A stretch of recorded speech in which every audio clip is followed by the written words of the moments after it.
We've just finished the Advances for Practitioners session here at the American Association for the Study of Liver Disease meeting.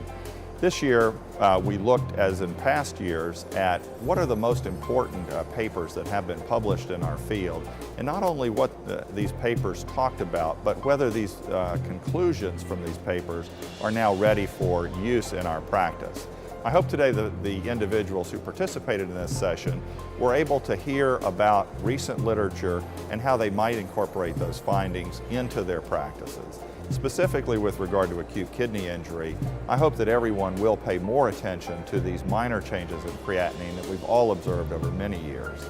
With regard to the coagulation cascade, I think we are now at the verge of a paradigm shift in thinking about the procoagulation problems in patients with cirrhosis as compared with what we used to refer to as auto-anticoagulation, which we know today to be incorrect.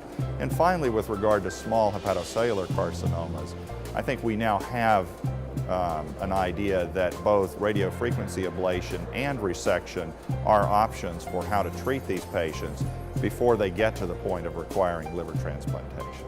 They took very complex papers, I think 3 or 4 for each for each topic, and broke it down to very simple terms for us to take home 1 to 2 messages for each paper. So it was very helpful, actually.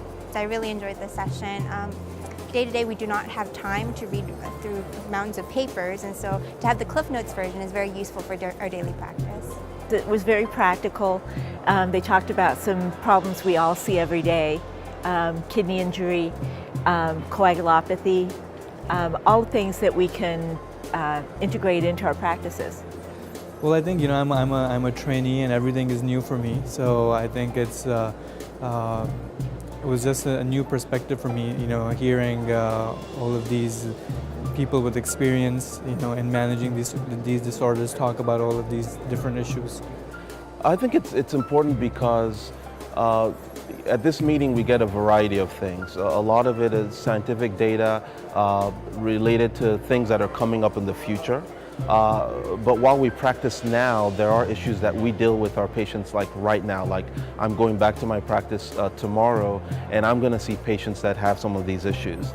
And so these sessions are helpful because they bring data that's been published and apply them to our clinical practice today. And I think it's very important that these get included in our sessions.